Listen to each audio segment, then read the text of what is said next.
عليكم، ازيك يا بنات؟ عاملين ايه؟ يا رب تكونوا بألف خير وألف صحة. النهاردة معاكم لولو من قناة لولو لايف ستايل، والنهاردة هتكلم عن ازاي تنظمي وقتك، ازاي يومك تعرفي تمشيه صح.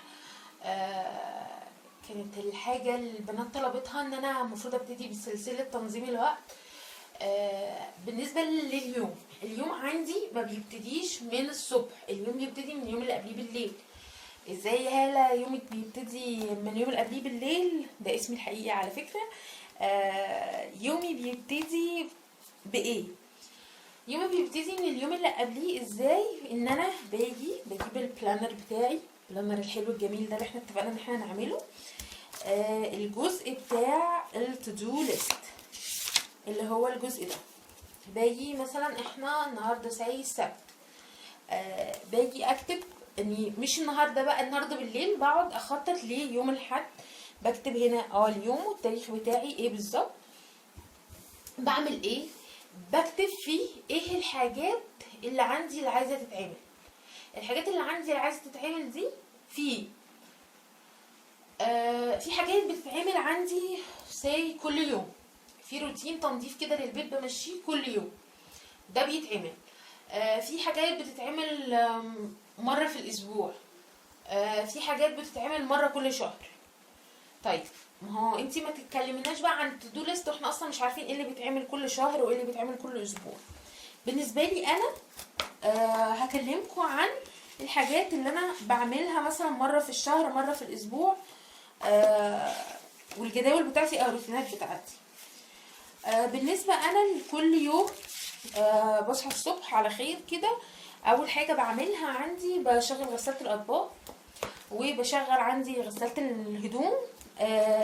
بخرج لو انا مثلا هعمل زي مثلا مكرونة بشاميل، ممكن اعمل بشاميل الصبح، وببقى انا من الحاجات اللي بعملها كده كل اول شهر ان انا بجيب اللحمة من عند الجزار، اللحمة المفرومة، وبقسمها، بعمل منها مثلا لحمه معصجه، بعمل منها حواوشي، بعمل منها كفته، بعمل منها برجر. كل الحاجات دي بعملها اول الشهر وبشيلها في اطباق في البيضه، وبغلفها وبشيلها في الفريزر عندي. هكذا برضو الفراخ عندي مثلا حاجات دبابيس وراك هعملها، دي حاجات هشويها، بعملها تتبيله الشوي واحطها. دي حاجات هطلعها اعملها فيجيتار بشيلها برضو بتتبيلتها. البانيه اللي هعمله بانيه بعمله تتبيله معينه، انا ما بتبلوش بالبيض والبقسماط، ما بشيلوش يعني متبل بالبيض والبقسماط، بشيله يا دوبك بالملح والفلفل والبصل بتاعه. حاجات هعملها فاهيتا اوكي بظبطها، حاجات هعملها شاورما بظبط. الحاجات دي بتاخد مني يوم في الشهر. اليوم في الشهر ده بيريحني بقية الشهر. بمعنى ان انا بعد كده باجي كل يوم عارفة جت بقى عاملة قايمة. هي القايمة دي هي اللي انا بمشي بيها. بصوا يا بنات، هو باختصار عشان شهرك يمشي كويس انت بتتعبي تقريبا 5 ايام او 6 ايام في الشهر. قولي اسبوع، هتتعبي اسبوع من 30 يوم، هترتاحي فيهم 23 يوم لو مشيتي ال7 ايام دول صح. ال7 ايام دول بعمل فيهم ايه؟ ال7 ايام دول بجيب حاجة البيت زي اللحوم والفراخ، بجيب الرز، بجيب المكرونة، بجيب اللي هي الخزين بتاع البيت، الحاجات اللي بتفضل معايا فترة. الخضار ممكن بجيبه مثلا كل اسبوع، بياخد مني ساعة على الحوض، ممكن بجيبه كل اسبوعين لاني انا بعمل حاجات تحافظ لي على الخضار، ممكن يقعد عندي اسبوعين و3 في التلاجة زي الفل. فالحاجات دي اللي انا بعملها بتريحني جدا، بتخليني مبقاش عاتلة هم ان انا هرجع بقى من شغلي واقف بقى في المطبخ واعمل. لا، بجيب الرز، والرز مثلا انا بجيبه، مش بجيب اللي هو الرز الضحى اللي في الاكياس الكيلوات دي، لا بجيب الرز العادي اللي هو اللي بيبقى عند الراجل العلاف العادي، اللي هو بيبقى اللي هي بتبقى الشكاره دي 25 كيلو، لا بجيب منها طبعا كيلوات. بخليه له يوزني كل كيلو لوحده. بجيبها بنقي انضف حاجه، بعبيها في اكياس كيلوات لوحدها. المكرونه بتبقى طبعا دي بجيبها اللي هي مكرونه عاديه اللي بتبقى في الاكياس. بجيب مثلا فول، عشان انا بدمس فول في البيت ما بشتريهوش من الشارع، بجيبه او بجيبه وانضفه وانقيه واشيل كل الحاجات اللي فيه واقسمه مثلا على انا بالنسبه لي عشان احنا عددنا صغير شويه، الكيلو عندنا بيتعمل على 3 مرات. بعمله وبناكل منه مرتين اتنين مثلا، لو هو هنقسمه 3 مرات بناكل مثلا منه 2، لان احنا ما فيش بيبي بتاعي صغير قوي مش بياكل الحاجات دي لسه. بجيب مثلا عدس اصفر برضو الكيلو بيتقسم عندي على 3. بعمل بقى من اللي هو العدس الاصفر ده كشري اسكندراني او عدس اصفر بتاعنا ده في الشتاء اللي بيدفي جامد قوي ده. بجيب مثلا ممكن عدس اللي هو البني او عدس بجبه عشان خاطر لو هعمل كشري. كل دي حاجات بجيبها واقسمها اول الشهر او اخر الشهر على حسب ما انا بنزل امتى يعني. والحاجات دي بقسمها عندي. بالنسبه للسان العصفور والشعريه انا بحمرهم من غير ولا نقطه دهون. بتجيبي حاجه ستانلس والنار ما تبقاش عاليه قوي، تبقى النار وسط، وايدك فيها على طول تقلبي تقلبي تقلبي، بتستوي من غير ولا ماده دهنيه. بحطها عندي في علب تبقى نظيفه تبقى جاهزه، وقت ما بعوزها اروح مطلعاها اروح عامله بيها بسرعه وتوفر عليا وقت. ده بالنسبه تقريبا للحاجات اللي هي الاكلات. بالنسبه للثوم، انا بجيب الثوم وبقشره وممكن اشيله في صوص صحيحه كده بتتحط في التلاجة بتقعد فتره، او ان انا اروح فرماه في الكبه واشيله عندي مفروم وبشيله على مكعبات صغيره بحيث ان انا مطلعش الكيس واقعد او البطرمان واقعد اسيح منه واعمل منه والكلام ده ويسود ويصفر ويبقى ريحته مش حلوه وطعمه مش حلو. لا خالص، انا بعمله على هيئه مربعات صغيره. بطلعها المربع الصغير ده باخده استخدمه وخلاص، والدنيا تفضل عندي محتفظه بقيمتها وما تتبهدلش عندي. ده كده تقريبا بالنسبه للحاجات اللي هي البيت. طبعا الاسماك دي بجيبها طازه، مش بتتخزن، ما بخزنش انا سمك خالص خالص خالص خالص. انا ما بحبش طعم السمك، بحس ان هو بيتغير. فدي بالنسبه كده لده يوم هتاخديه في المطبخ من ضمن الاسبوع اللي احنا اتكلمنا عليه. عندي مثلا حاجات، بصوا حاجات انا بعملها كل شهر بقسمها على الايام، او ممكن مثلا انت ما تقضيش اليوم كله في المطبخ تعملي حاجه من الحاجات اللي انا هقول عليها دي، مع ان انت مثلا تظبطي اللحوم بتاعتك، مع انت تظبطي الفراخ بتاعتك، يعني على حسب.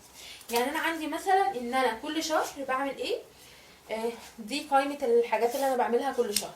كل شهر عندي مثلا ان انا بعمل اعاده ترتيب للدولاب. يعني ايه اعاده ترتيب للدولاب او للهدوم؟ يعني حاجه اتنكشت، حاجه اتلخبطت، هدوم بقيت احط مثلا ممكن مثلا بلورو ده على السلوبيت ده انا بلبسه، على الفستان ده انا بلبسه، بس حتى البلورو في حته والسلوبيت في حته، اجي بقى اجمع الاطقم بتاعتي. مثلا بديهات تيشرتات راحت اتلخبطت في الادراج، بعمل لها اعاده ترتيب. مثلا تحت الغساله انا بشيله كل شهر وبنضف الغساله زي ما وريتها لكم كل شهر. التلاجة عندي بنضفها كل اسبوع، دي ما فيهاش نقاش، لازم كل اسبوع التلاجة تتنضف. عشان خاطر انتي بتجيبي تحطي فيها الحاجة. بس انا بشيل بقى كل حاجة وانضف الفريزر كمان. الفريزر شوية بنضفه كل شهر، لان بتبقي عاملة الحاجات ومنضفاها بره يا دوبك بتحطيها فيها في الفريزر بس. عندي مثلا دي فريزر بتاعي لازم كل شهر امسكه ابص فيه ارتبه المعه من جوه اشده، لو عامل تلج طبعا هو المفروض ما بتعملش تلج غير لو الباب مش مقفول كويس، المعه من جوه ارتب الادراج، لو درج متوسخ مثلا او في حاجه ملطشه عايز يتنضف. ساعات ممكن النور يقطع ساعتين في حاجه تفك تسيل نقط مثلا في الديب فريزر المع على الادراج بتاعته. عندي مثلا المطبخ بروق الظرف من جوه بتاعته دي مره في الشهر. ساعات طبعا وانتي بتحطي بتعملي الحاجات دي، الحاجات تتلخبط، حاجات ترتيبها ما يبقاش مظبوط، برتب الظرف من جوه مره كل شهر. بنضف الشفاط برده مره كل شهر. بعمل تحت البوتاجاز بشد تحت البوتاجاز وبعمله برده مره كل شهر. الفرن بتاعت البوتاجاز بعملها برده مره في الشهر. الاجهزه الكهربائيه عامه كلها بنضفها مره واحده بس في الشهر. من غسالة اطباق لغسالة هدوم، لبوتاجاز، لمايكروويف. لا المايكروويف ده بنضفه بصراحة مرة كل اسبوع. الفرن بتاعت البوتاجاز بس هي اللي مرة في الشهر، بس من فوق البوتاجاز ده كل يوم. اي بقى حاجة، الساندويتش ميكر ده بعمله كده بشكل يومي على السريع، بس ليه مرة كل شهر كل تفصيل فيه يتعمل. الخلاط برضو بمسحه كده بعد كل مرة، بس ليها برضو بفرشة صغننة واقعد انقي التفاصيل بتاعته. كل الحاجات دي بتتعمل مرة في الشهر. باجي مرة في الشهر برضو بقى عندي على الحوائط بتاعت البيت كلها الحيطة الملطشة، انا جيت سندت ايدينا ما كانتش نضيفة. جوزي كان عرقان وسند ايدينا طبعت. لا كنت ماسكة حاجة وسندت على الحيطة فالحاجة دي مثلا طبعت على الحيطة. بعملها، بنضف الحوايط دي كل مرة كل شهر. كل الحاجات اللي انا قلتها دي بعملها مرة واحدة في الشهر. ممكن في يوم امسك كل الاجهزة الكهربائية، بس ده بيبقى مرهق جدا وما بتحصلش ان انا بقدر اعملهم في يوم خالص. انا مثلا عندي بصبن الحمام من السقف للارض مرة في الشهر. بمسك السخان بنضفه معاه، الغسالة بنضفها معاها مع الحمام، وبشيل تحت الغسالة وفوق السخان طبعا المعه والمع الحاجات دي كلها. فبيبقى كده يوم عملت فيه الحمام بحاجاته، يوم تاني بعمل فيه المطبخ بكل الأجهزة اللي جواه. كل حاجة بعملها. الشفاط انا بتاعي بالنسبة لي عشان كل شهر على طول ايدك فيه بياخدش معايا 10 دقايق، ربع ساعة بالكتير قوي، تلت ساعة يوم يبقى مرخم عليا قوي. الفرن بتاعت البوتاجاز برضو ما بتاخدش معايا وقت. الحاجة اللي ايدك فيها على طول عمرها ما هتتوسخ قوي لدرجة ان هي تعدك بالساعة وبالنص ساعة. اي حاجة بتعمليها بصفة دورية كل شهر اخرها ربع ساعة 10 دقايق معاكي تبقى حاجة زي الفل. دي الحاجات اللي انت لازم كل شهر ترتبيها، كل شهر لازم تعمليها. تقسميهم بقى على ايه؟ انا بقسمهم زي ما بقول لكم على الاسبوع. يعني مثلا عملت الحمام وحاجته في اليوم ده مثلا ممكن اقف اعمل الحاجات تتبيله الفراخ او تتبيله اللحمه او معاها. بس قبليها مثلا ببقى عامله حسابي ان انا لازم الفريزر يبقى اتنضف والديب فريزر يبقى اتنضف. انا عندي التلاجة مش موجوده في المطبخ عشان مطبخي صغير، فالتلاجة بره والديب فريزر اصلا حاطاه في البلكونه عشان ما عنديش مكان. فدول بيتنضفوا في حتت تانية. ممكن مثلا انا بنضف اوضه، انا حاطه التلاجة في اوضه الليفينج، بنضف اوضه الليفينج بروح منضفه معاها التلاجة، لاني مثلا بشد تحت الحاجه، تحت الكنب، تحت المكتبه مثلا بشدها وانضف تحتيها. الكلام ده كله، الترابيزات الكلام، وبروح لما السجاده فبروح كمان منضفه التلاجة والفريزر بتاعها كلها ولمعها من بره ولمع تحتيها، وتبقى دي حاجه خلصت من الاجهزه الكهربائيه جوه اوضه انتي محسيتيش بيها. تنظيف البلكونه، بزعق في السقف، بجيب الحيطان، بعمل الحاجات دي كلها واروح جايبه الفريزر بتاعي معايا، خلصت. فالاجهزه الكهربائيه مش بعملها في يوم ابدا لوحدها، لان هي هتاخد يوم طويل جدا مش هلحق اخلصها.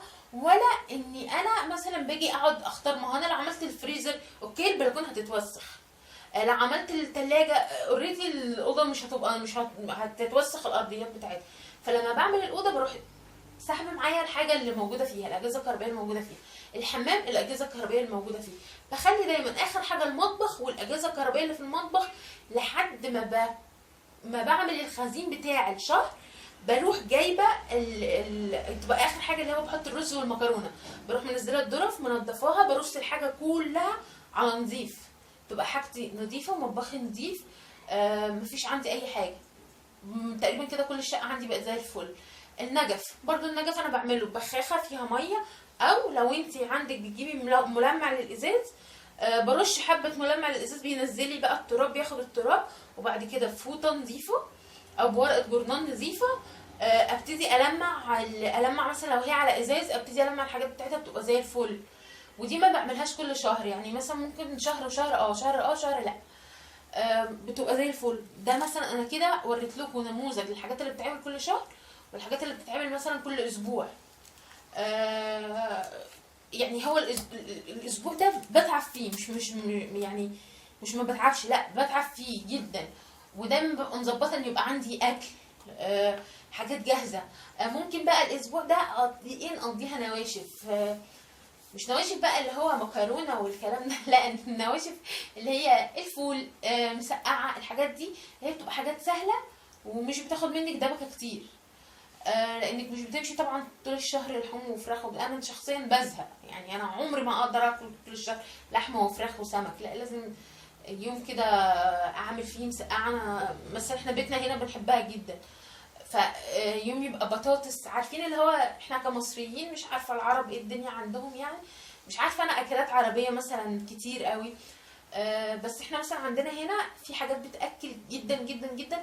لما تعملي فول وطعميه وبتنجان وبطاطس والكلام ده، طبعا احنا بناكل، عشان كده احنا بنتخن اصلا، مش بندخل من فراغ. اكلنا حلو جدا وفي بهارات وكلام من ده، فبيخلينا ناكل بطريقه فظيعه. فدي الحاجات دي تبقي مظبطه اكلك وتعملي طول الاسبوع ده، هتتعبي الاسبوع هترتاحي بقيه الشهر. ده بالنسبه للحاجات اللي بتتعمل كل شهر.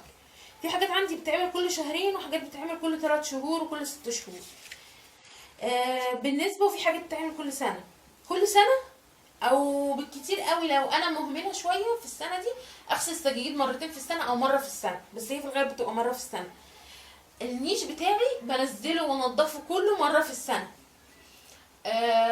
بنزل كل الحاجات اللي في النيش وانضفها واغسلها والمع النيش كله جوه كويس قوي من جوه، وترصي النيش تاني وتغيري في الرصه وتعملي شكل جديد في البيت. ده الحاجات دي بتعمل كل سنه او كل 6 شهور. النيش طبعا بعملوش كل 6 شهور، ده كارثه عشان يتعمل كل 6 شهور. بعمله هي مره في السنه. السجاجيد بس هي اللي بتتعمل مرتين في السنه. اللي بتتعمل فعلا مرتين في السنه في سجاجيد زي اوضه الاطفال دي لازم، وممكن مره كل شهر لو ولادك صغيرين وبيوقعوا وبهدلوا الدنيا. وممكن وممكن كمان اللي هي اوضه الليفنج، برضو تبقى كده اوضه نومك شويه. الحاجات دي اللي هي استخدامها كتير. حاجات ممكن بعملها كل شهرين او كل 3.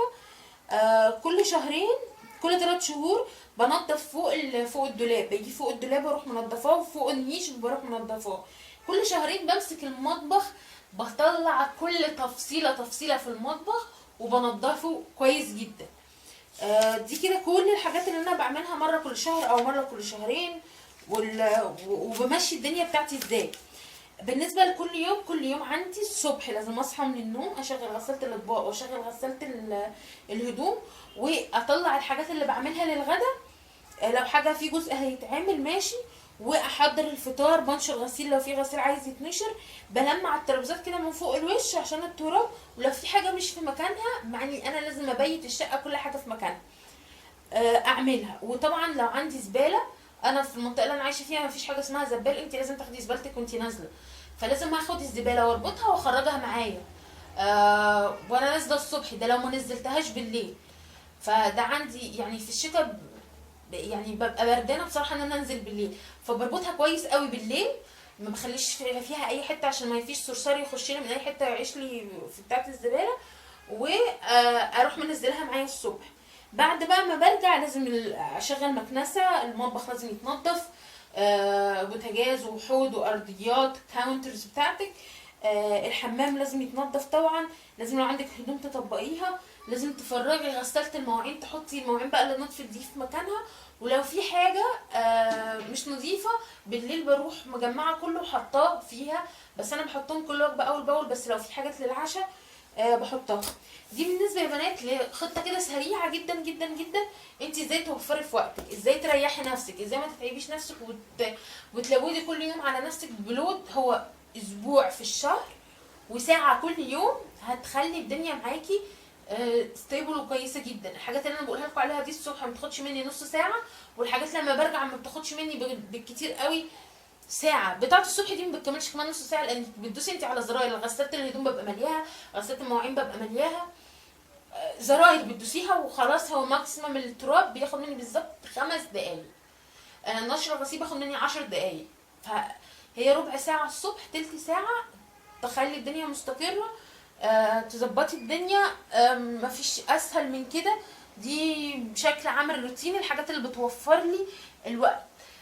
ممكن ابتدي معاكم ان انا اوريكم ازاي لما بجيب مثلا لحمه بعملها ازاي. انا وريتكم طبعا الحواوشي وهكذا، هعمل لكم ان شاء الله فيديوهات جايه كتيره قوي. هعمل لكم بقى كل شهر انا لما بجيب حاجتي بقسمها ازاي. وانتوا تقسموها ازاي وتوفروا في وقتكم وتوفروا في صحتكم، وتلاقي وقت ليكي وتلاقي وقت لبيتك ووقت لولادك تلعبي معاهم. عشان يا بنات بجد العمر بيضيع وما بتلحقيش تلعبي مع ولادك، العمر بيضيع، ما بتلحقيش تقعدي مع اهلك، مع مامتك، مع اخواتك. لا، عشان نتمتع بحياتنا، متبقاش حياتنا هي المطبخ وتصرخي في ولادك عشان حاجتك ما خلصتش. فدي بشكل عام اللي انا بعمله. يا رب يكون الفيديو عجبكم، ويا رب كلكم تستفادوا منه. ما تنسوش تعملوا شير، لايك، سبسكرايب. مستنيه منكم اي اقتراحات لاي فيديوهات، لاي حاجه عايزينها نعملها سوا، اسمها لي تحت في الديسكريبشن بوكس. اشوفكم على خير في فيديوهات تانية جايه كتير، وسلام عليكم.